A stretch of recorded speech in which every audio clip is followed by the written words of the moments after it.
Welcome, everybody. As a friendly reminder, before we even begin, this session will be recorded. It's on the cloud, so as soon as it's done processing, we'll go ahead and do some quick edits, upload it to the YouTube, and share it with all. Thank you for joining us today. My name is Kevin Zaragoza. I'm here on behalf of the Center for Excellence in Teaching and Learning, and today we're going to talk about HyFlex Technology Workshop.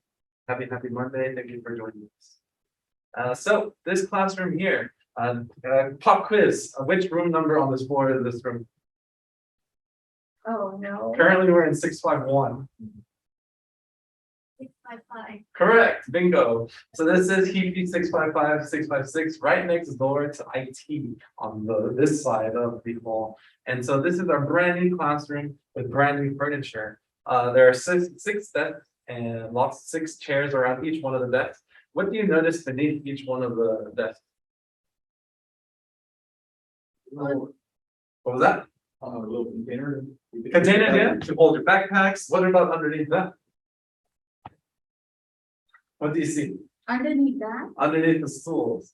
Something that are on these chairs that are not on these chairs. Oh, wheels. They're round, yes. Yeah. Wheels, right? And so this is our active learning classroom. We will talk a little bit about it towards the end of the workshop here and how we can use this space with HyFlex technology in order to make it a really engaging environment for the instructor, the students who are live, and our remote students. Heafey 655, 656. Da-da-da. So in this 1 hour workshop, participants will learn about the technology required to utilize and engage students during the HyFlex class. Participants will be able to connect their own devices and get hands-on experience with everything. Ichi, can you please read the first workshop objective? Become more familiar with the required technology to facilitate a HyFlex classroom. Pallavi, the second one, please. Gain working knowledge of how to troubleshoot technical issues that may occur before and during instruction. Very good. And here an echo, right? Somebody here. No, it was muted. So there you go. Perfect, right? Kind of ironic. Troubleshoot technical issues, right? So these are things that happen all the time. We need to familiarize ourselves with what might be the issue in order to sort of attack those issues as soon as possible to make the experience for everybody good. Okay. And then Tomasa, our remote student, can you please read the third point there? Sure. Utilize university resources to better promote course material and increase accessibility to students. Right, so that's Tomasa. I'm not sure if you're seeing her right now on the Zoom, and I'm aware that she's there, and so we need to promote course material and increase accessibility. University resources. This classroom is a university resource, right? The speakers that you hear right now, this is where the sound is coming from.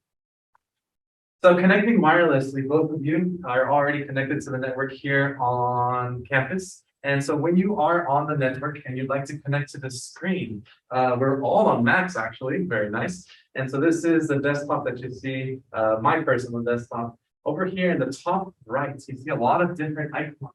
Which one of these icons is screen mirroring? One of them specifically is screen mirroring. Double, very good. That's the number one in and out. So screen mirroring, that one right there, that is a screen mirroring icon.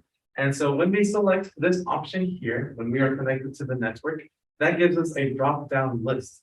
We click on it, and then it'll give you the different options of the classrooms that are in proximity.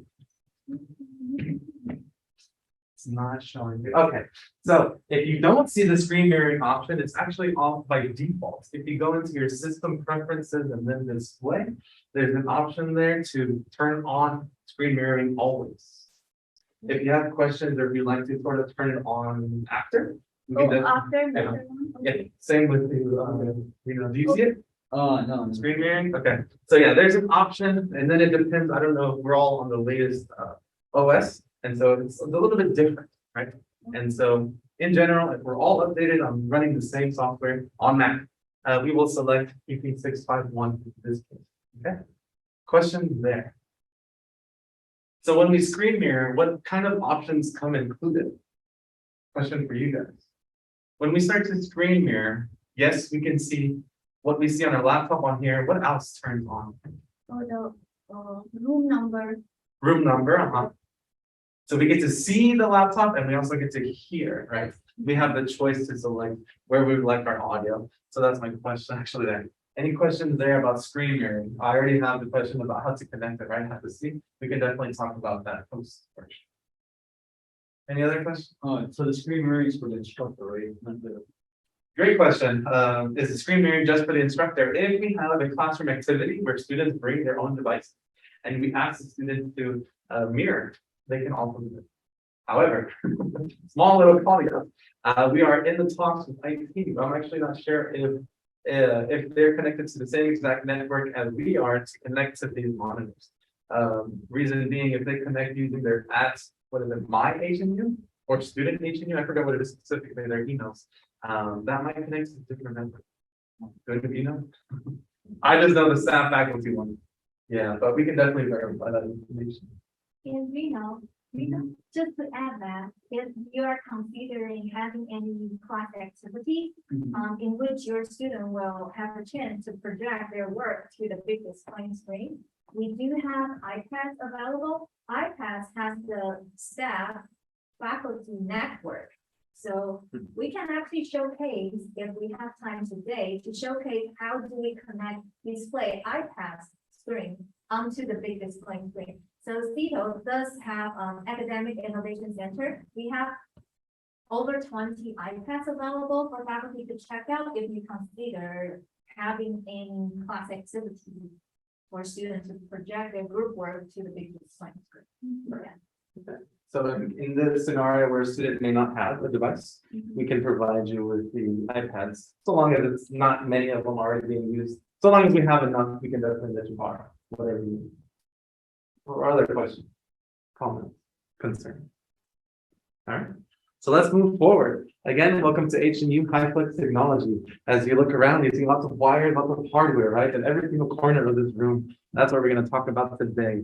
Pallavi, there's a lot of different pieces of hardware popping up. What do you see? If you can name them, please go ahead and name them. That's the speaker or mic, you can say. Sure. Then a headset. This is, I don't know the middle one. I know that it's like a talking piece, maybe. Okay, top middle, bottom middle. Top middle. Okay. And the bottom is the camera. Okay. Very good. Also the top on the right hand side, it's also a camera. And the bottom one is iPad. Very good. Thank you very much. Out of curiosity, can you show us how big you think the top right camera is? How length do you think it is? Do you think it's very small or very big? What's your perspective? I'm just curious. Oh, it will be small because it's sitting on the screen. So You think it's very small? Like this small? yeah. Okay, we'll see soon. Thank you. So yes, all of these pieces of hardware can be categorized into audio and video. It's very important for us to be familiar with the different pieces of technology CETO has to offer. And so everything we're going to talk about today can be categorized into audio and video, okay? These two pieces of technology, when put together and working well, this is what's going to create that experience for our live students and remote students even better, okay? So let's go ahead and start with audio. There's inputs. When we talk about audio, there's inputs and there's outputs. Reno, can you please read our inputs? Audio input devices allow a user to send audio signals to a computer for processing, recording, or carrying out. Thank you very much. So audio inputs, that's what we're going to start with audio. So when we go ahead and use our personal devices, right here, this symbolizes what we already have. Our personal MacBook, our personal Windows machine, or our desktop at home, right? This is what we're going to talk about. When we use our personal devices microphone, some of the pros and cons. Pros, no additional equipment required, and there's minimal technical issues. This is what we're used to, right? If we've already been teaching online using Zoom, no external devices. You just kind of open your laptop, you sign in, and you're good to go. This is the microphone that we're talking about. Cons, however, when we use this, you're limited to the audio quality control. And in-person students who are sitting further away from the device, so let's say I'm using my personal device's microphone here, maybe our remote students won't be able to hear quite clearly, right? Because they're so far away, especially in Heafey, what room was it? 6. Yeah, 655, 656, right? So yeah, it's kind of, again, being familiar of our environments as well.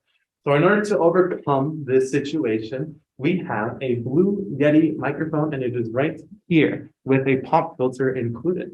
So this blue Yeti microphone, pros and cons. It has on-device audio quality controls to adjust sensitivity and direction. You're able to capture more audio around the room, and the microphone may be placed further away, yet still connected to the instructor computer with the USB extension. The one that's connected to it right now is actually the one that it came with. However, we have a 20-footer right here. So if you are teaching in a classroom, I forget the name, but the theater, again, they call it like the black room box. I don't know if you've down there, if you've been there before, but if you have a big classroom like that, and you like to place the microphone in the center of the room, for example, there you go. We have those options there. Cons, additional equipment needed to be checked out, and you may encounter some technical difficulties at first. So if this is a piece of technology you'd like to check out again and again, which is totally fine, the more you use it, the easier it becomes, right? And so on the back of this microphone, right now you are seeing the front. This is the front of the microphone.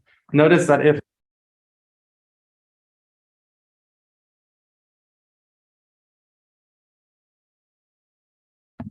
Tomasa?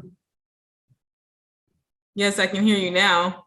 Perfect, very good. So when it's blinking, it's muted. When it's solid, it's not. So she can hear me at the moment. So when you said checking out these instruments or what? Yeah, I like it. Yeah, so for that, Mhm. do we have to check it out right at the start of the session, or we can check it out as we need it? Both. We definitely, if you are going to teach a HyFlex modality course, if this is something you're interested in, and that's a new process we're in the works of, and so we would consult with you, right? What's your classroom look like? How many students? Which class are you in? What kind of activities will you be doing so that we can always give you what you need? Because we are, I wouldn't, yeah, well, at the moment, we're limited on hardware. We're sort of kind of trialing and error a lot of this technology. And so with demand comes supply, right? And so if this is a piece of technology you'd like to check out, the question was again, what was it? As it has it to be checked out right at the start of the Right. session? Uh-huh. Or you can check it out as you need it, like, Right. oh, today I want to do case study, or some of Gotcha. the students are absent. Yeah. So can I just call you guys and then get it in my Yes. class, or it's like you have to do it? Ideally, forever and always, we would always prefer an email message beforehand. Hey, I'm considering checking this out for my class and tomorrow or the next day. I would say at least 24 hours. That's a nice accommodation for us to know ahead of time. And then we would do the whole checkout process. And there's an online checkout form I'll share with everybody at the end of the workshop. Yeah, of course. So again, this is the front. So if you see the logo right here, blue Yeti, that's the front of the microphone. And this is actually very important because it has different features. And so what you're seeing on the screen, however, is the back. On top, we have the gain, and on the bottom, we have pattern. We have gain and pattern. Gain means sensitivity. How sensitive do you want the microphone to be, right? So right now, I have it at that setting that you see on the screen right now is exactly what I have it right now. Maybe a little bit to the left, to the right, but that's what I have it at. So it's actually more sensitive. So if we have it counterclockwise, higher sensitivity. If we twist it to clockwise, then it's less sensitive. What does this mean? So if we are in a large classroom, you're the type of instructor that likes to walk around, probably you would have a sensitivity or gain like this. Okay, but if you're recording, let's say, for example, a podcast, or you're having a discussion with the students, you don't want, even outside, you don't want a lot of background noise, then we would turn it to the right clockwise, and then that would suppress the background noise. All right, so that's gain. And then at the bottom, we have something very special called pattern. As I mentioned, this is the front. And why does it matter? This is why it matters, because there's 4 different patterns that this microphone has. We have cardioid, stereo, omnidirectional, and bi-directional. Cardioid right now, this is what I just mentioned. If you are sort of recording a one-person show, sort of like a podcast, right? Notice that the microphone right here, the little diagram is showing that you're sitting in front of it, and it's only capturing you. The front microphone is turned on. Everything else is being suppressed. With stereo mode, does anybody really like to listen to music? Anybody? right? When you listen to music, do you ever wear headphones? Right? Sometimes if you're listening to maybe something BBC or Metallica or anything like that, these are artists and they're producers that very on purpose, they will have noise come from the left ear cup or the right ear cup, even if you're in the movies, like an IMAX experience. Sometimes you'll hear people running, right? And you'll hear it first from the left and then it'll end up on the right. This is called stereo mode. So if I have stereo mode, all the microphones are still on, however, it's really focusing on the left and the right. So if I just want to give it that sort of extra experience, I don't recommend it. I don't not recommend it. However, if you do choose it, when you rewatch the video post-production, you will hear me sort of moving around. So it is going to give you that experience as well. Right? So pretty cool. Up to you if you want to use it or not, right? Omnidirectional is what it's on right now. This is where all 360 degrees of the camera microphones are turned off, right? So it doesn't matter where I walk, I could be in front right here. So even if I go here, it's capturing my audio quite clearly, right? So most of the time, maybe 95% of the time, if you do check out this microphone, this is a setting we will have in our classroom. Last but not least, we have bi-directional. And if you do use something like this, you just want to make sure that whether you and the other participants are either in front or behind. Definitely not on the left and the right, because then it'll definitely be hard to hear. Question? Question? Crystal clear? All right, so I have a little activity. It's called What Pattern Is It? Very simple, actually. And so here you have another quick little view. You don't have to memorize the names. You can just tell me 1, 2, 3, 4, right? So right here, we have a classroom discussion. Reno, 1, 2, 3, or 4. Which one of these patterns would you use?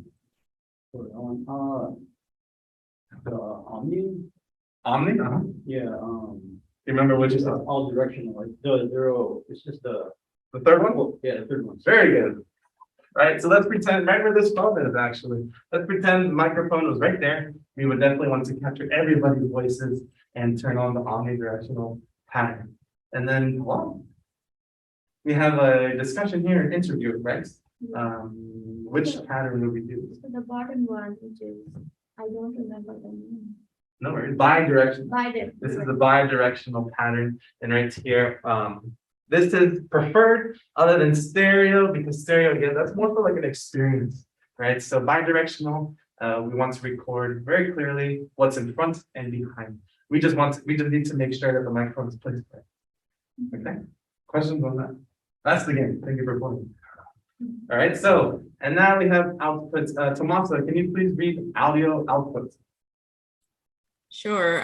Audio output refers to an audio signal driven out from one device to another device's audio input. This can either be done via a cable or wireless connection. Very good. Thank you very much, Tomasa. And so again, just how we started our audio inputs examples, let's start with our audio outputs using our own personal devices that we have in front of us. So if we do use our personal devices, pros and cons, very similar. There's no additional equipment required and minimal technical issues. However, loudness and clarity may be more limiting depending on existing classroom technology. I haven't visited every single one of the classrooms on campus, I'll be honest. However, this floor, we're lucky enough to have classroom speakers on every single classroom. Okay, there may or may not, I don't know if you've encountered them before, classrooms that don't have speakers, or maybe they do have speakers, but they don't work so well. What do we do, right? So that's why we would need that sort of consultation to see where you're going to be and what's going to be needed. So loudness and clarity may be more limiting, okay? How can we overcome this? So if you are in a classroom that has classroom speakers, there is a PDF. Have you seen this before? No? So I'll also, this is included with one of the links that I'll share with you at the end of the workshop. And so I won't go through it. However, these are directions on how to connect to the audio in the classroom, okay? So, however, when we are in a HyFlex classroom, we have students who are remotes and students who are live. One of the issues that happens is as soon as you open the laptop and you connect to Zoom, what happens? It may happen. But what happens? What's the issue that you encounter quite often? When you open the Zoom. Right. So let's say I have Zoom up and running, right? So I already have some students who are remote. So let's say our live students, they open their computer, they join the Zoom session. What do you think is one of the more common issues that happens there? It takes time for them to come It can take time to connect. Absolutely. Anything else? Audio. audio. Think of audio. Have you encountered it before? It's not pleasant. Yeah. Echoing. It's echoing. Would you like to do a quick demonstration? Please go ahead. Tomasa, I'm not sure if you're going to hear this, but if you two can go ahead and turn on your microphone and turn the volume up. Oh, I am not. This is just one person. Imagine a classroom of 20. All right. So because Reno, Tomasa, did you get any feedback there? Yes, I heard echo. Oh, so she heard the echo as well, right? So this makes the classroom experience not so good. So again, how do we overcome this? Right away, something you'd like to sort of course tell your students beforehand who are participating live and they're joining the classroom session via Zoom is to please turn your microphone off and the volume all the way down. So those are the two very important things. Actually. So volume all the way down, microphones turned off. Because if we don't, it makes it very hard for our students to hear and listen to one another, especially if you're doing some sort of breakout room or just a classroom activity, right? So we want to avoid echoing. You don't want that, okay? So volume down and Microphones off. microphones Yeah. off. Because if we have our microphones on, then you have two sources of audio input. And then it makes the experience for the remote students not that good. You'll hear two Kevins, for example, right? Two of the instructors. This is on, I have to turn off my microphone off. Yes, student technology, microphones off, volume down. Oh, Instructor has the power. They have to have their microphones on and whether they're computer speakers or classroom speakers. Turn on. no, but if I am online, say if I'm a student and I do microphone off, then I won't be able to hear. Oh, sorry, like Tomasa right now? Yeah. Okay, so this only applies to in-person students. Oh, Yeah, okay. if you're remote, Yeah. no, turn it all the way up because you need to be able to make sure Yeah. that you hear everybody. Oh, this is for the in-person. Correct, yes. Yeah. Any other questions? Thank you for bringing that up. Yeah. So that applies to in-person students. Yeah, Okay. remote students, turn it up. Make sure your microphone is turned on appropriately because sometimes, you're at home or wherever it may be, you have other things going on, right? Anything else? So if I told the students in class to turn off their microphone on the computer, would their voices be picked up by the microphone? Now it goes more into like classroom facilitation. If I know the student is speaking a little bit lower, then I can do maybe one of many things, but one of two things are: one, when they ask a question or make a comment, I can repeat what the student said, or I can kindly ask them to repeat what they said to make sure that the remote students are able to hear. You can also ask the remote students, did you hear that? But I would pick one of the first two, right? Yeah, just to, you have that control. Very points. Anything else? All right, so how can we overcome this? I already gave you sort of the technical aspects of it, but if you would like to do something else, we also have headphones. And so when you connect headphones to your devices, something special that it does is that now you can have, you can hear your peers. Now I'm talking about the student perspective, right? Now I can hear my peers right in my ears. Okay, I can hear them loud and clear. I don't need to rely on the classroom speakers. I have a really nice pair of headphones or a brand new pair of headphones I just prefer to use. Just make sure that you're on task, right? I have headphones and Cito has headphones. We have 24 of them. Okay, so quite a bit. Again, with demand comes supply. To start, we have 24. And so these headphones here are quite special because So also the teacher who is talking will be able to hear the instructions. also the teacher, no. No, with the headphones. Yeah, the students who are in person. Yeah, This is what I'm saying right now with the headphones is in person students. yeah, in-person students, but they will be able to hear the students on Zoom. That's Correct. what it is. Yeah, they can hear them more clearly. Sorry.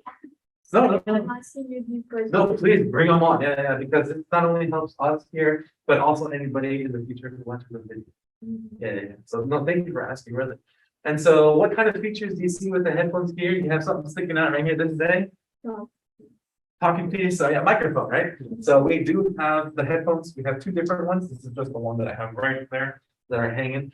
And so this is a microphone that is built in, we don't need to worry about, you know, the students, there are still times where they say, oh, I don't have a microphone, but I think that now you do, right?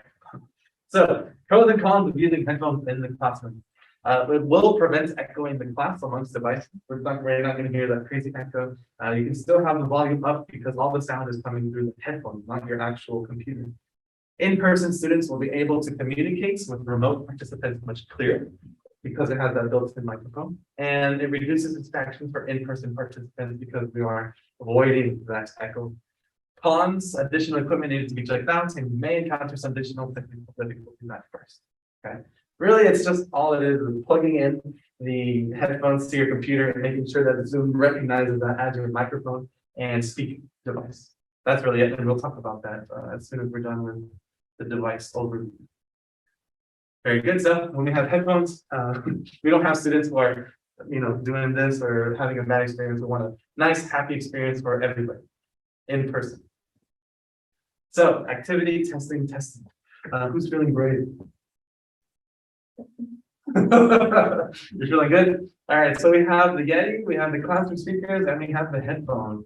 If we go ahead and start with the blue Yeti, Reno, you could please come to the front of the class. And on the computer, I'll go ahead and guide you. Okay, I know where it is. Yes, please. So Reno, in the top, you have the Zoom menu bar. Can you please go ahead and stop the share? Don't stop the recording, stop the screen share. Start the sheet here Yes, please. from the top, right? Right there, stop share. Oh, this right here. Correct. Okay. Yep. All right. So that's going to turn off screen share. And what we're going to see here is Tomasa. Let's go ahead and come back right here. She can see us. I'm just not screen sharing my PowerPoint presentation. Yeah. So this applies to our live students. Tomasa can't actually see this at the moment, but actually we'll give it a try right now.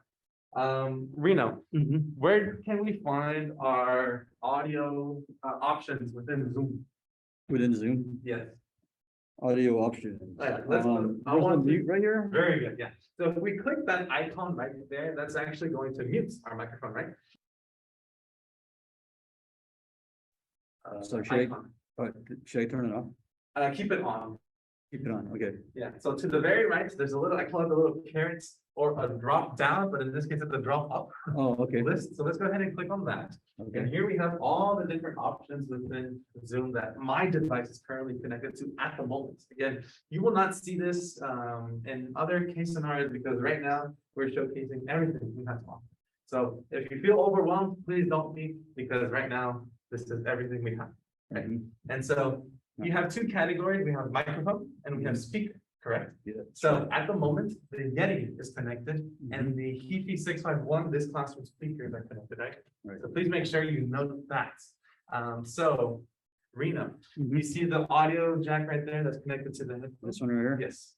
Please go ahead and it's right there on the left of the computer. Okay. Go ahead and connect those in. Unfortunately, it's in. Does it go more? Nope, that's good. Okay. Thank you. So if you have the list open and you connect it like that, it won't recognize it. Can Right. you click anywhere outside and then click that drop list again, Rena? So click outside. Yeah. and then- Oops. There we go. And then if we click on that little list, right? Okay. So now at this point, what's new? What's the name of the headphones? Do you see them? Logitech Brio? No, that's not. One more try. Very good. Yeah, right there. External, sorry, similar name. It is external headphones. Oh, See okay. those? Oh, yeah, right there. So when we have the headphones plugged in like that, we will select the headphones so that we can hear from the headphone device, right? So if we are talking to the students and they plug in the device, we just need to make sure that they select external okay. headphones so that it doesn't pick up from the laptop speaker. So before I connected it, it wasn't there. Correct. Yeah, okay. Yeah, So then make sure, tell them to click on that one. correct. Yes. Yeah, we need to make sure that these are the settings that are selected, or else you're gonna get that chaos. with the echoing. Question? All right, so thank you very much, Rita. Thank you. And so if we go ahead and right here on the same screen, we actually see the settings for the Yeti. We can use that as a microphone and even as a speaker. How can we use the microphone as a speaker? This is a very special case because this right here at the very bottom, and I don't have a picture of that online on the screen, but at the very bottom, you have two options. We have the one to turn on the device and then also an audio jack. So if we input this right here into the bottom of the microphone, we can actually select the Yeti speaker to be our speaker device. When would we use something like that? It's very specific, I would say. Heafey 6, let me go ahead and start sharing my screen again. When it's a discussion. A discussion, okay. I like where this is going. Boom, boom, boom. All right, so and you're more than welcome to try this once we're done with the workshop. This is way in the beginning. At the very end of the workshop, if you would like to try this out, it's actually quite cool because if you plug in your headphones to the bottom of the Yeti microphone, what happens is that you get an immediate feedback. So you can hear yourself speak. So if you want to sort of test out how you hear, how you sound, you can actually put on the headphones and you'll be able to hear yourself. This right here, in my former jobs, what I did is I would teach actually English as a second language. So it's very important for me to make sure that I'm speaking clearly and loudly for my students to be able to hear me and understand. And so I would always have that option. I have the same microphone at home on the arm. And so I would always have my headphone jack, headphones connected to hear myself at all. It also helps, like, what if I want to make sure that I'm on mute, right? That also. Okay. So that's one of the features of this microphone here. A very nice microphone. And so what Reno just did upstairs and showcased us, it's really much the same thing for the classroom and for the headphones. We just need to be familiar with what's already exists. And so when we're in the classroom, what pops up as a new device, whether it's connected by wired or wireless. Right? So the Yeti, it'll say Yeti. For the classroom speakers, it depends which classroom you're in and connected to. And for the headphones, it's called external headphones. Questions, comments, concerns? No? So when you connect the mic, headphone, we have to put it on mute because that's what it was on your slide. The microphone mute. For the instructor computer will rarely go on mute. Yeah, it's the students who are live. They will be on mute unless we're having like a classroom activity, say breakout rooms, where you break out you do the breakout rooms and we have live students in breakout rooms with the remotes. Yeah, then we can go ahead and turn off the mute. Yeah, turn on the mic. So I have a question. So I work in labs. I don't think the technology is there, right? The speakers. I would have to take a visit.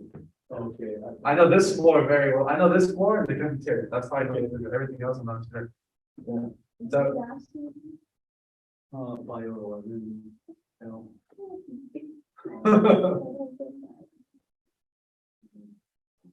So we're just not sure what technology exists in those classrooms. Yeah, because I don't think the speakers are there. I mean, I think it's the old speakers. Okay. Yeah. So yeah, if you are interested, right, for sure, maybe we could even go ahead and supply a speaker, right? Some sort of portable speaker that you can connect either wirelessly or via a cable. That's definitely possible. Yeah. We have this. Yeah. Anything else? So that pretty much is all for audio. Let's go ahead and move on to video. This is what a lot of us are used to, right? Our Zoom gallery view right here on the screen. And Tomasa, are you able to see my screen right now? Full screen, the Zoom gallery? Yes. Very good. Thank you very much. And so this right here, again, what we're used to, right? And so when we come back to campus and we use our personal device, this image right here symbolizes our personal webcam, right? And so when we use our personal devices webcam in a HyFlex course, pros and cons, no setup necessary, and no additional equipment. However, cons, you're limited to movements and quality control, and you're unable to zoom into a particular area. Some of the video equipment that we have, you're actually able to zoom in and move. Okay, so let's go ahead and start off with this webcam. Earlier, Pallavi, you said that this is pretty small, right? Right, actually, this webcam is the biggest webcam that we have. Unfortunately, it's not here at the moment because it lives on top of a monitor, which I'll show you very soon. It's actually maybe this big, right? It has built-in speakers and a built-in microphone. This is the image quality you will get with this webcam. It's actually, maybe it's not so good on this screen, but it's actually quite, it looks really, really good. And so it's wide angle, so it captures a lot of the classroom. And again, it sits atop of a monitor, maybe this tall. Yeah, this tall. So you definitely get that sort of view pointing down, right? So the pros and cons of this webcam, super wide angle. So you When you say monitor, it's just the monitor which is on the. think of this monitor on wheels, and then the monitor on top of the monitor is the webcam. Oh. Yeah, we can definitely show you when we're done. Yeah, and I think I have a picture of it actually. And so very high quality image outputs. It has built-in speakers, which are quite loud and clear. Those speakers that are within the webcam, maybe you might even prefer something like that over the classroom speakers, just of how good it is.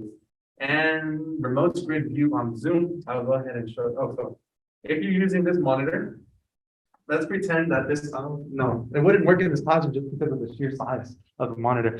But let's pretend that the monitor on wheels is right here, right? I can use this monitor as a reference to continue. I'm the type of instructor, for me personally, I like to move around the classroom. And so I don't see my remote students, Tomasa, in this case. And so we can use this monitor as a sort of reference to see our remote students at all times. At all times. So it's actually quite nice. You can actually go back and forth. And one more example that I have towards the end is it's also a touchscreen. So if you want to use it as a digital whiteboard, you have the option. And so cons, so this is very important actually. The webcam, it may not be removed from top of a new line monitor.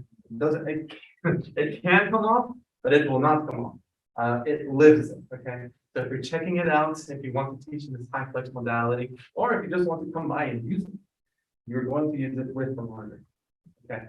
Additional equipment required to be checked out, and then placement of the monitor webcam may not be suitable in all classrooms on this floor. Again, just because of the sheer size of the monitor and the weight and the cost, we plan to only use it on this floor. Really, really, really. And so we have, if you take a look at the different classrooms that this workshop was offered, there's 4 workshops. This is the last one that you're bringing. The first 2, it was in the biggest classroom, and so we had it in there. On the previous one and this one, we didn't have it again just because of the size. And so again, that's where the consultation comes into play. Where are you going to teach? Does it fit? Are you even on this floor? Okay. So yeah, it may not be suitable. And so when we do use that view, what I just mentioned earlier, we can use that as a reference. And so we would see our gallery view. And then you can of course resize it. Kind of like how you can right now, everyone. You can resize what you see, what you want to see highlight. So it's really helpful for the instructor. Question? Yeah. Came with a nice price tag. All right, so moving forward, Obbots, Pallavi or Reno, or no, Tomasa. Oh, Tomasa, you may be able to see it. This camera is in this classroom. Where is it? Who can spot it first?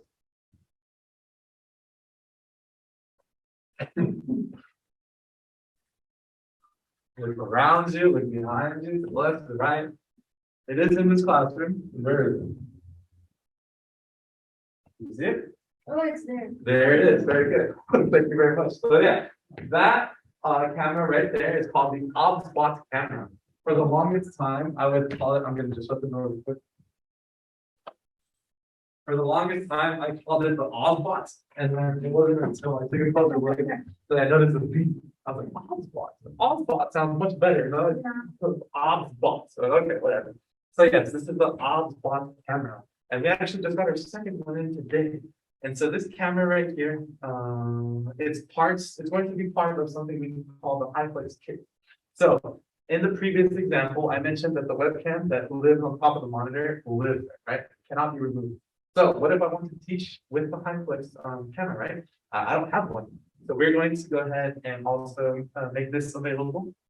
And so with this camera, this is the view that you get. This is actually what you see right there. The participant is called rear camera. You see it quite clearly. Paul, you want to take a quick look? Yeah. The rear camera, you see the name there? That is the Omnidirectional camera in the back. Yeah. Do you see it there? I'm not checking out the line. Where am I? This one. Oh, so we kind of hover over. Oh, the yeah. And if we want to just see more. So yeah, this is the rear view camera. Yep. Yeah. So pros and cons of the Omnidirectional figurino. So this is the default view, and it has the capability of zooming in 2x. So this is actually the same image zoomed in 2x. This is the monitor, actually, right? This is the monitor. It lives in our Seattle office at the moment, but again, it can be moved around accordingly on this board. Quite large. And yeah, so Monitor, where does the instructor teach them? If he or she wants to write, it's behind the blackboard? Or how is this going to? okay. So this classroom here is unique because it's large. It has whiteboards on the left, on the right, and on the front. It has, I don't know if you remember, but in the very beginning, it has 2 monitors, right? 2 of these guys. It's bigger than this one. So again, let's just picture this together. 1 monitor here, 1 monitor there, a whiteboard across that wall, a whiteboard across that wall. So you have a lot of flexibility in that classroom, right? And so that's why we intend to use this large monitor in a classroom like that. The other location where this, I forget the room number, but it's the one that's all the way at the end of this hall. I don't know if you've seen it before. Are you familiar? It's at the very, very end, and it's a very large classroom. You can definitely use this there as well. So again, yeah, it's just knowing that information. Where will you teach? Where are you interested? And if you really want to use it, then we would get into the talks with like the dean or something like that. Can we change the classroom? With these classroom 554, 554, right? It's already selected by certain classes, right? Yeah. So again, we just have to sort of figure out availability. But what we want is faculty to start interest, right? We want to interest you so that you want to use the technology and we're able to train you and then sort of learn, because this is all skills that you can definitely apply in many ways, for sure. And so again, we have this is a 2x zoom. So if you do want to move into a particular area, you have that option. This right here is actually an application that you download. And because it's part of the HyFlex kit, the computer that comes with the HyFlex kit will have this installed. And so this application is called OBSBot Tiny Cam. What this does is that you're able to actually control the camera via the computer. Yeah. And so you have the zoom options right here, the maneuver options here, and even presets. So if you are, let's say again, in the classroom, really any classroom, let's say I know I'm going to have a classroom activity where I break out the live students into different groups. Group 1 there, group 2 here, group 3 in the back corner there. I can preset my camera to go, I just click once, boom, click again, boom, click again, boom. Yeah, but again, that's like maybe next level, right? Just control of the different technology, but it has it as a different feature. So how do you adjust that? By adding, what does it show? But when you click the button add, what does it take you? So you would move it first into the view that you'd like to sort of preset it. It shows the top of the window. Correct. In what frame it is capturing. So accordingly, you will move that button to capture the correct. Absolutely. And as soon as we're done with the video portion, we can definitely go in the back there and actually do it. So you're familiar with the app. Yeah. Of course, we would have to actually use it, right? Because the image is one thing, but actually doing it is another, right? And so, yeah, these are the options that come with the OBSBot camera. The OBSBot camera also comes with the tripod. And so the benefit of the tripod is that you can tighten it, right? So if you come into this classroom here, also this is Cito's work desk. This is also available for checkout. However, let's pretend you walked in, none of this technology was here. Where would you put the hotspot, right? Would you put it on here? Right? Now you would get this really odd sort of perspective. We want to see the remote students. I want to see the live students. That's one of the biggest feedback that we got from our focus group before these workshops even began. Remote students wanted to see the classroom, feel the classroom. And so that's why we have the off-block camera in the back to see the students and the instructor. Yeah. Where's the feature here, huh? Yeah. So we have the off-bot, and then so pros and cons. It has the features of auto tracking in a high resolution. It also has gesture control. Zooming in, there's a tiny cam app where you can move it around.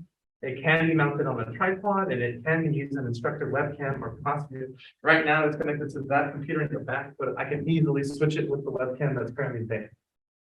Right. So if this one is checked out, we can substitute it with that one. Yeah. Cons: additional equipment needs to be checked out. It requires a USB input. Both are right. Yeah. So if you don't have a USB, we also have dongle. We have a separate one here. No, I don't, but we are getting more. And so these adapters, we also provide them if your computer doesn't have the regular USB input. And the computer software required, but again, we would make sure that's supplied. It's moving forward. This right here is actually called a neat spark. The company name Neat. And so this neat spark here is again a 6x5, 6x6. This webcam here is more than a webcam, but this webcam here sits atop of the monitor. So if you do visit the classroom, there's two monitors. It's on the right. Okay, so this lives up there as well. It doesn't move. Here's the view that you get.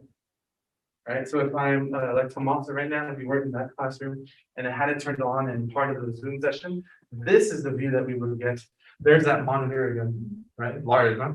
You're getting more of a perspective of really how big it is.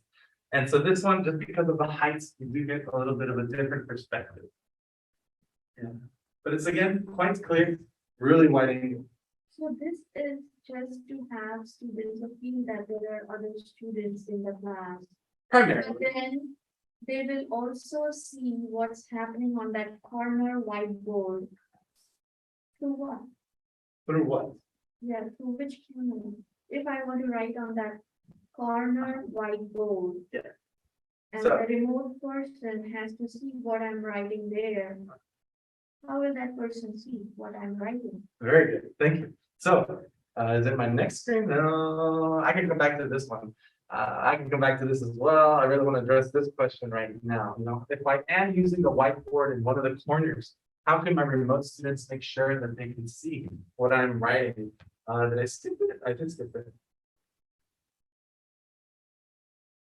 You can zoom. Oh. No, it is right. I know it's here.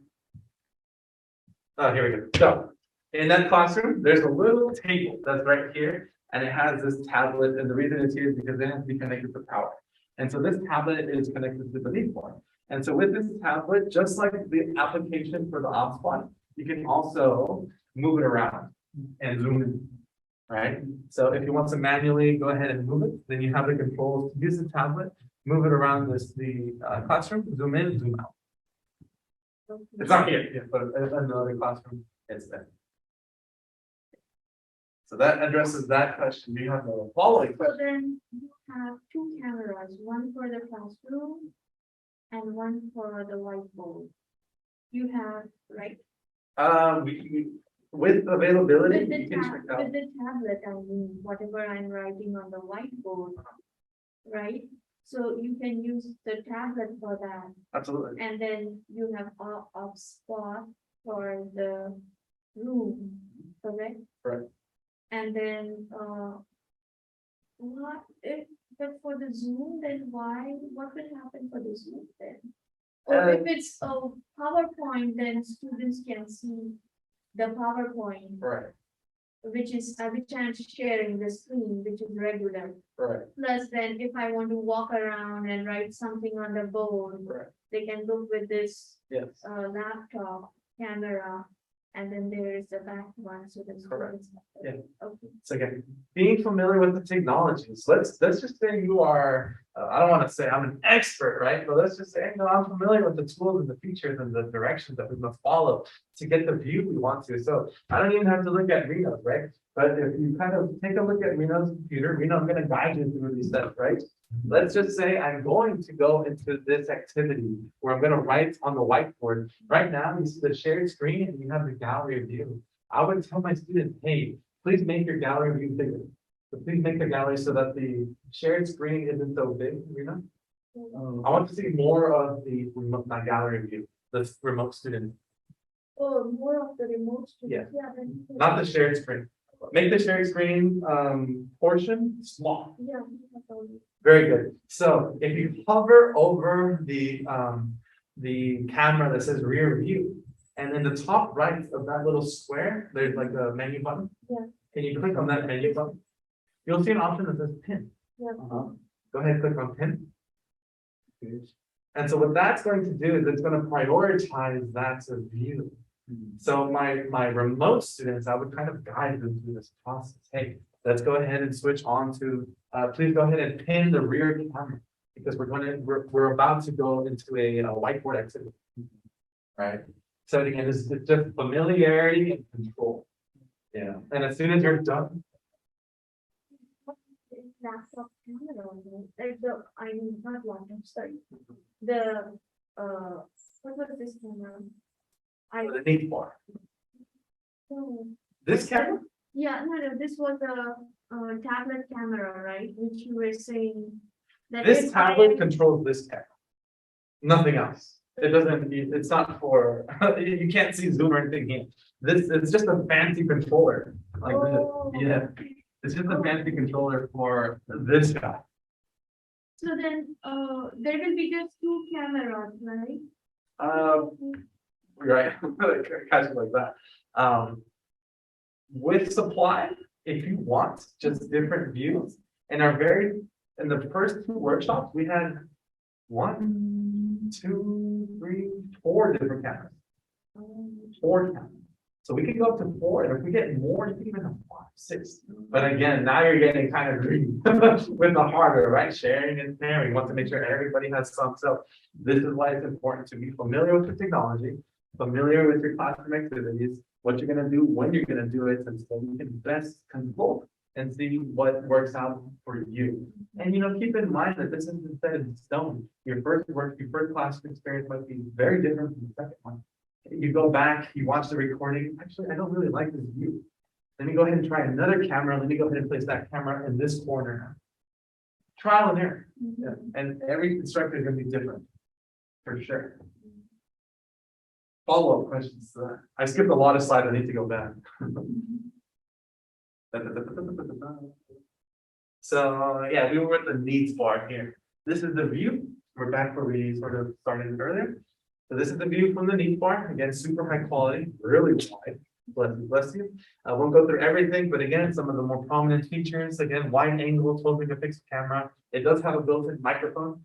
So if you don't want to use the Blue Yeti or it's checked out and you don't want to use your personal computer's laptop, your personal computer's microphone, even the needs bar has a mic.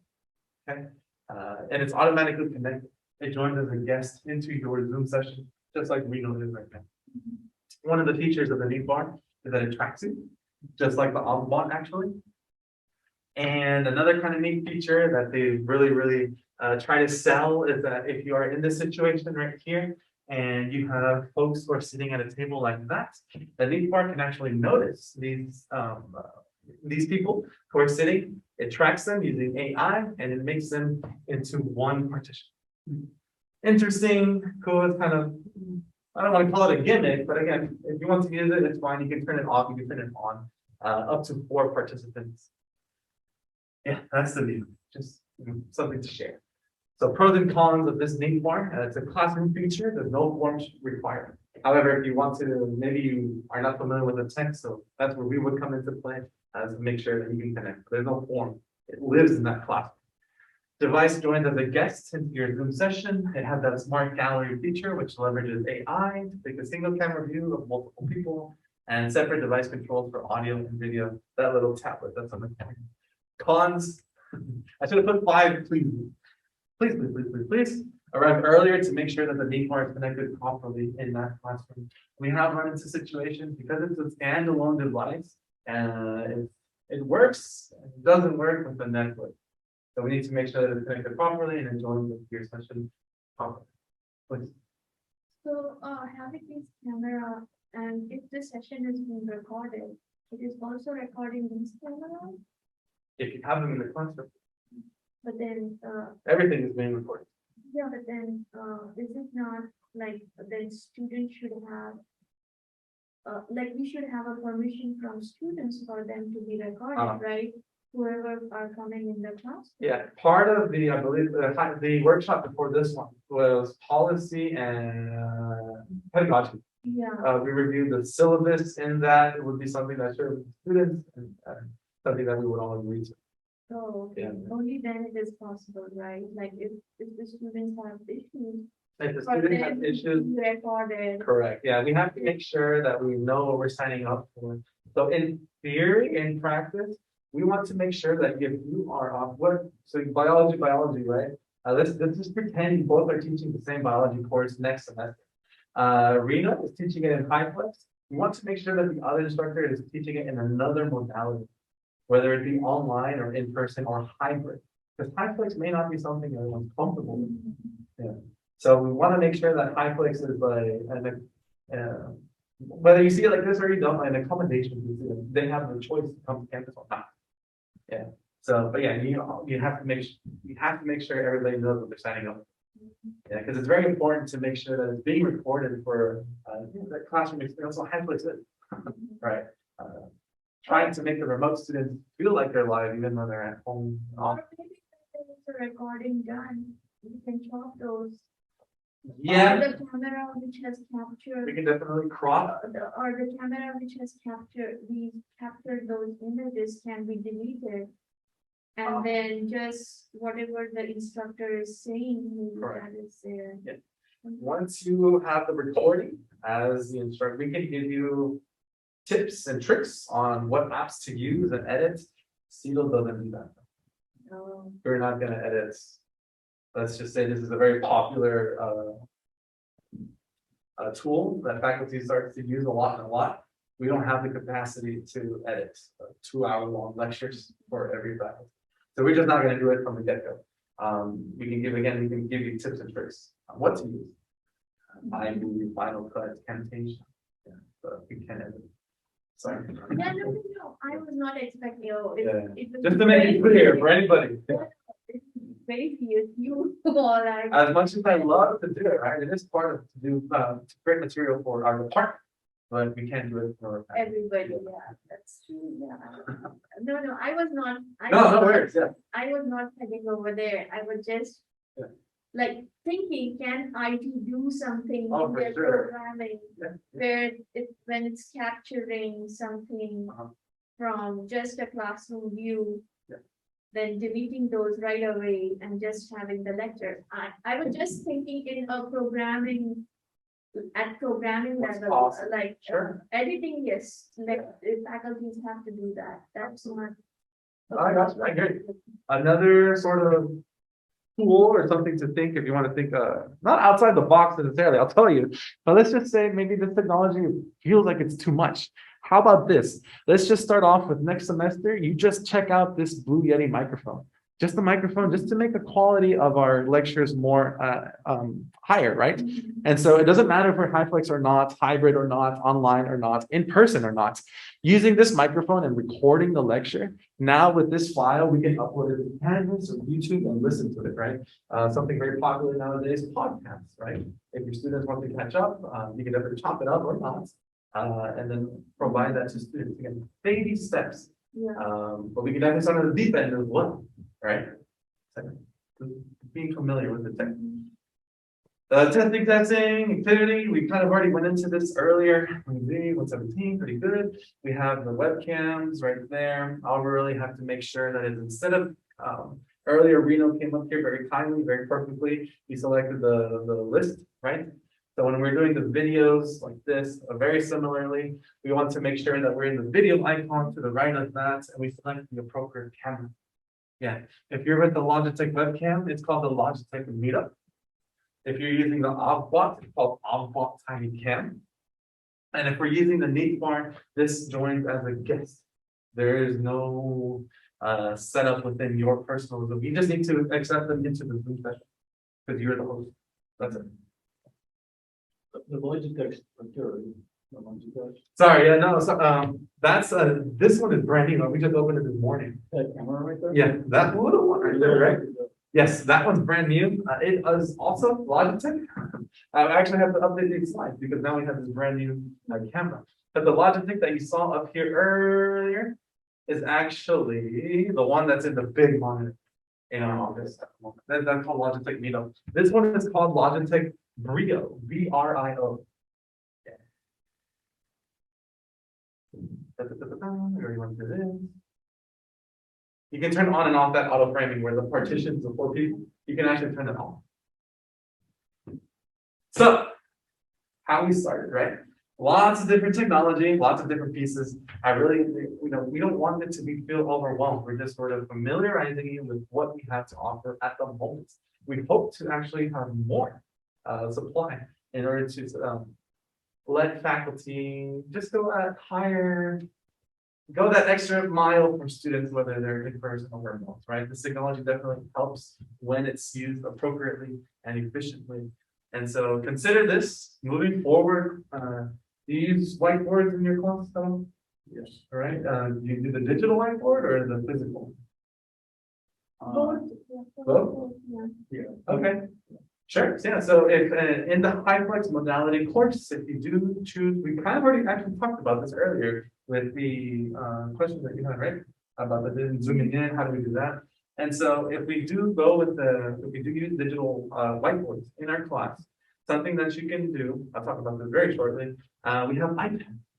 Okay. So iPads, you can also screen mirror to the classroom monitor, and you can actually write some stylus, styli that come with it as well. So if you know what app, and let's say there's an app that you really like, but we don't have it, please let us know. We'll purchase it, and then it's available for all the iPads, right? And so with that in mind, With this monitor, you can connect the laptop and then you can write over there. yes, And then it can be projected on the Zoom where yes, students are. yes. Yep.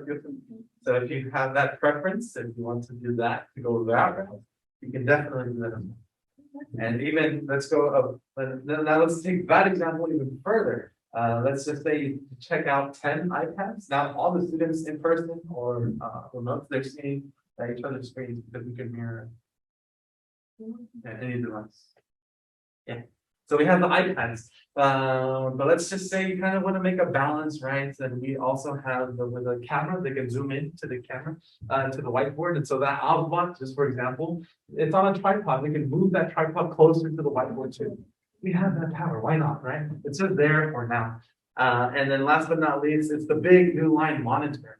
We can use that as our digital whiteboard. It also has a stylus, and so we write on it. It's really responsive, and we share that screen instead. And so now it becomes, yeah, it's very similar to if I was using this. But I share my screen on the device, and so I'm writing. You can call students up to write on the board. Everybody sees the digital whiteboard.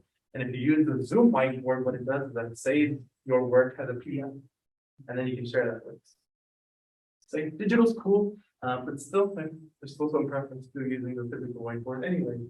Is that whiteboard you're talking about in 55?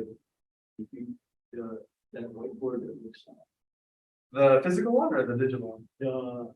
well, it's digital, but it's like a whiteboard that's on wheels. Ah, okay. So yeah, that's in 655. Oh, that's physical. That's not digital. No, yeah. So when you go that route, again, you can move the camera. You can take a picture, even when you're done or before you race, you can take a picture with your mobile phone and then upload it to Canvas, things like that. Lots of different options.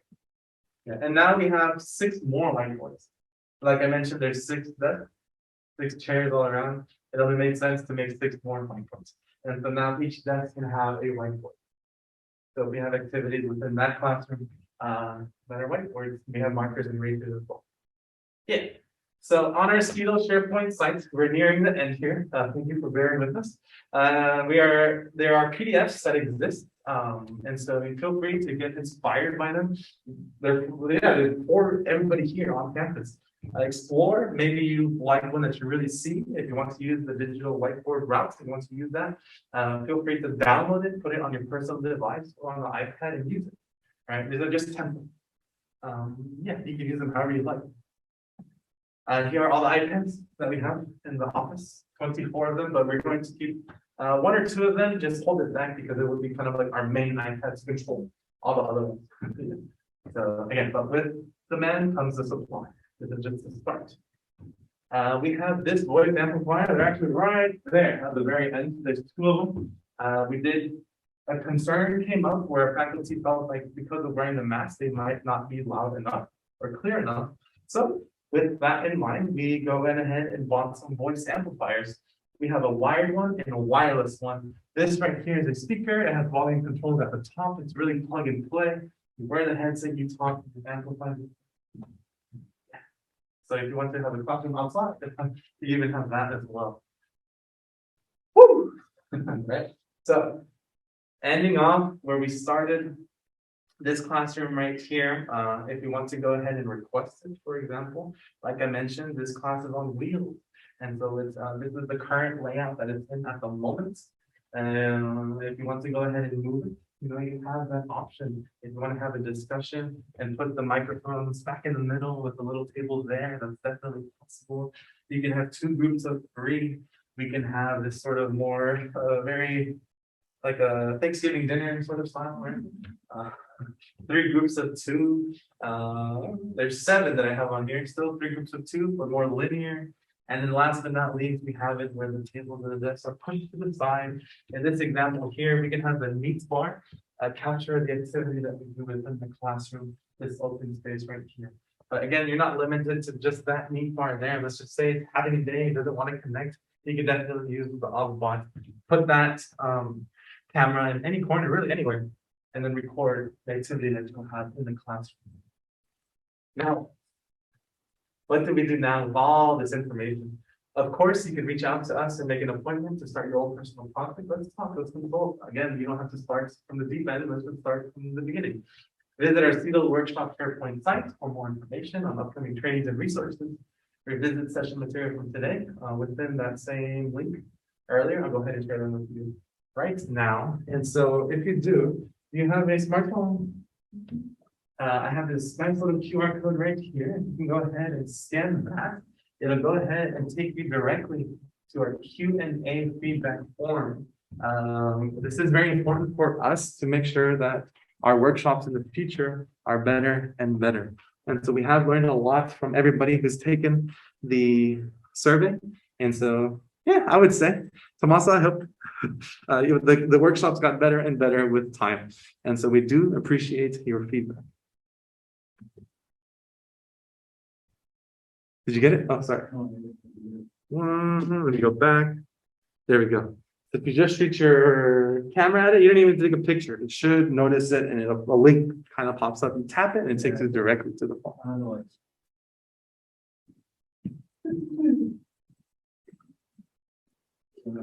Point at it? Sure. There you go. Now click on that. The yellow, right? Yep. That should go away. Yeah. Zoom.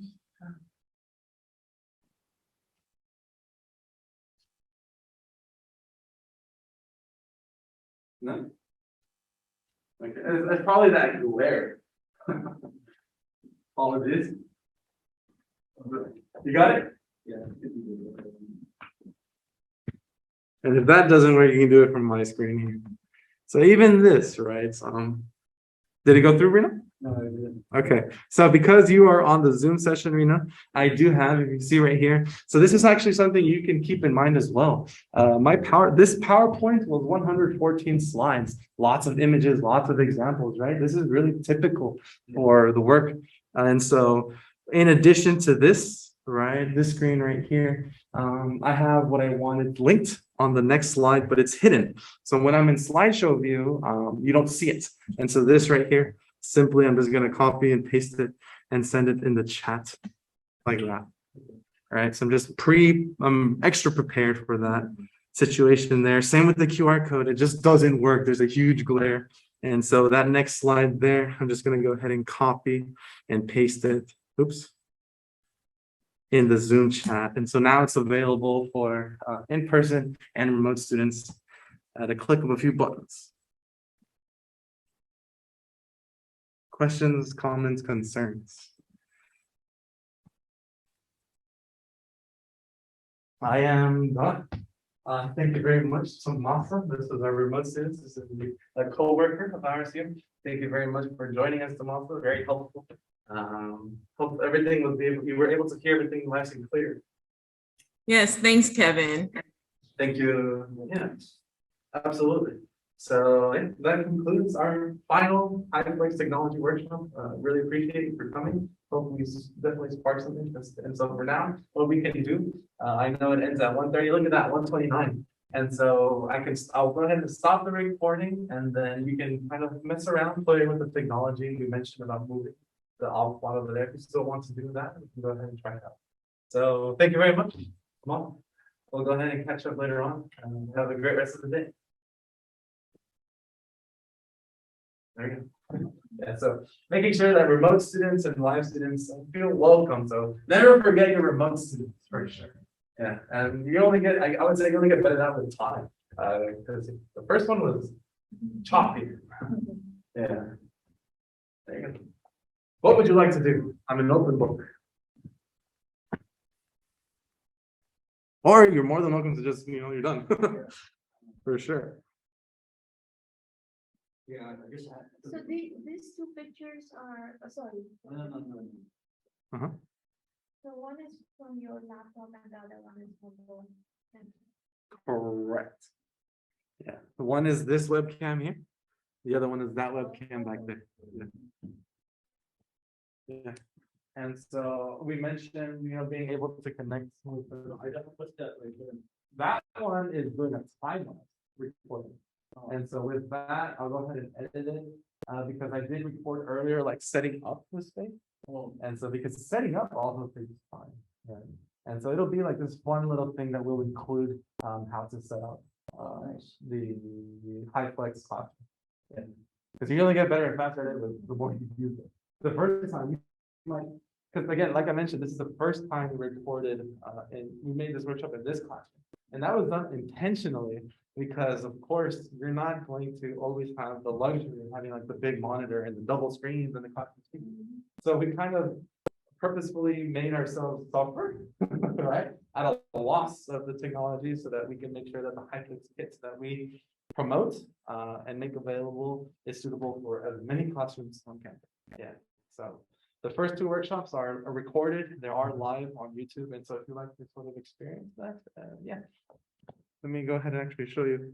Oh, so this one actually, before I even do that, if you're familiar with the iPad here, in order to share screen with it on the network, and you bring down the control section, we have some options here. That same icon we saw earlier that's on there.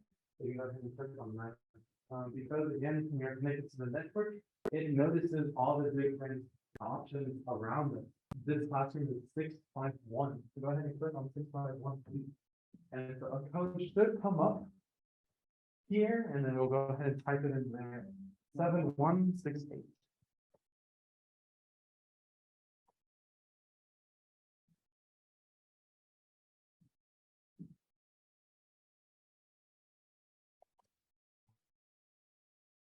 It says connecting. So now if I have. There we go. So now if I want to do whiteboard, yeah. So how is it? Okay, so they're still pretty new. We haven't had a point yet where faculty want to test it out. But we do have notes. Where's the notes? Right there. Yeah. So notes, for example, right? This is something simple included within the iPad. Yeah. If you're using the monitor, yes. Right, so yeah, type draw. And so the iPads have the Zoom app. You can also screen share from Zoom from the iPad. Say that again. the iPad, there's a Zoom app that exists. And so if we're running Zoom via the app, for example, we would share screen, and then so whatever we see here and draw there, remote students can see. Yeah. We can also connect the iPad. If it's a Zoom, then you can just share the screen, or you will also have to share, I didn't get that point. So when you are on Zoom, Correct. when you share the screen, Okay. then the students who are remote will be able to see the screen, right? Yes. But then, that's what you were asking? Yeah, Then- basically, yeah. Yeah, Uh-huh. then how, then you go off the Zoom, Yeah. do this screen sharing on this, like the split double window over here, and then you start writing, then the students who are in the class Uh-huh. and remote both will be able to see it. Correct. That's what you are saying? Yeah, yeah, yeah. Very similarly, because I can run a whole Zoom classroom without ever sharing my screen, right? Maybe it's just a discussion class. I'll still use my Zoom app there, but I don't have to share my screen. Just the point of that is I can hear and I can see, right? Who's in the classroom. But what if I want to start sharing my screen? Just like we share screen on the laptop, there's also a Zoom share screen feature on the iPad. No, but if you not share the screen when you are over here and writing, Uh-huh. then the remote students will not be able to see it, right? If we are not Correct. sharing the Correct. screen on Zoom, right? Correct. Yeah, you have to go through the share screen. Yeah, Option. so we will have to go twice, like one with the, no, one with the class, or the in-person students, and the other on the Zoom for the remote. Ah, students, okay. right? I see.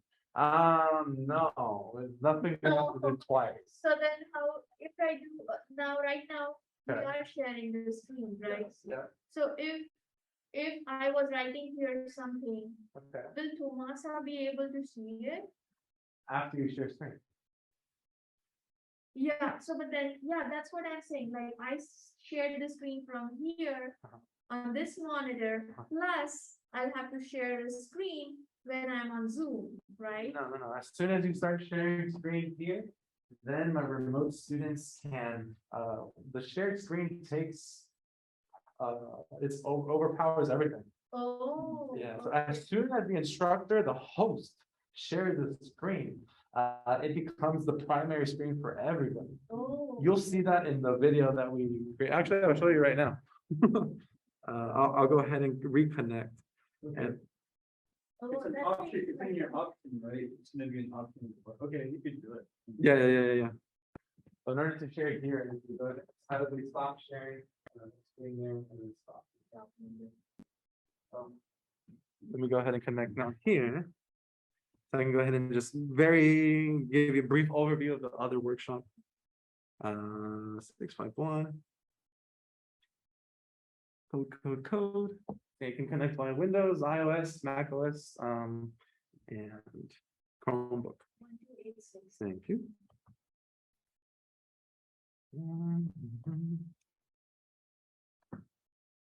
So then we have our seat on SharePoint site. Everything that we do is recorded and available. Here we go. And so this one here, yeah. We went to, so this is already edited. So there's a feature within Zoom. So now we're getting a little bit more technical, but my preference when I do, not just because of my work, but just in general, when I record my Zoom sessions, I have an option that records every single thing as a separate file. So my Zoom, when it's done processing, I have like 12 different files, maybe minimum. There's one for the audio, there's one for gallery view with active screen. There's one with speaker view with active screen. There's one just the gallery, just the active. There's a lot of different ones. That's just my preference because now I can edit it in post-production. And so when we got to the digital whiteboards example here, for example, let me show you. Okay. So again, this is edited. This is not what it looks like. This is 3 different videos and a background put into one. And so let me just go full screen here. I had Kelly here. He teaches math, physics. I forget. We did a math one. And so again, option. If you want to use the whiteboard, you have the one thing you have the you want to use that whiteboard, share the screen. What we did on this, because this whiteboard is connected to this computer. Okay, Okay. just kind of like that is over there. And so with this computer, we control the Zoom session. And so on here, because it's touchscreen, we'll go ahead and share screen. We click the green button, share screen. And so we'll open the Zoom whiteboard app or any whiteboard app that's available to us. And so there we'll share it. And so it becomes prominent for everybody. I'll move that and skip so we can actually see. Oh, I skipped it. In the beginning, we were just having difficulties kind of familiarizing ourselves with the icons, like the eraser and the highlighter and the drawings. But yeah, there's Kelly. Right? Maybe this is the best view here. Drawing, you see everything is touch. Yeah, that's quite cool. So now, when I connected this, to that, if that was the touch screen, Okay. I would have been able to write it over there.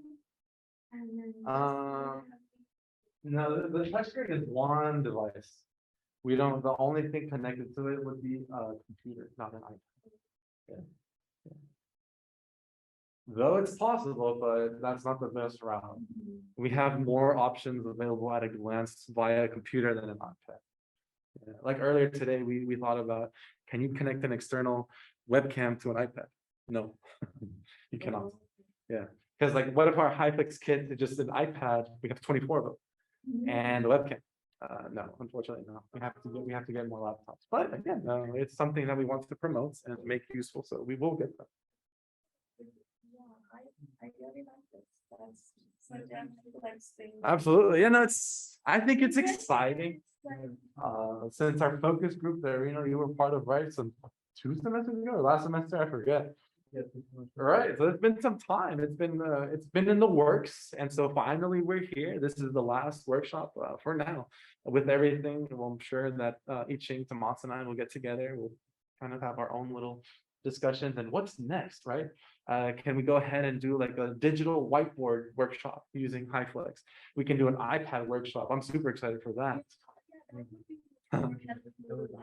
Yeah. So this is correct. And then, yeah, this would be like. Yep. Yep. And so do you see like that kind of, do you see that little thing that's connected to the phone? That's a power bank. And so that's the phone is on right now. And so, I mean, with a power bank like that, you can go on for hours. Yeah. And so it can really be mobile. So yeah, that power bank is just USB. You can connect it to one of these guys. And, as many power banks as you have, you can last. Because these guys will last pretty much as long as you need them to. Yeah. And so yeah, I'll go ahead and record this session, chop it up, and make it available.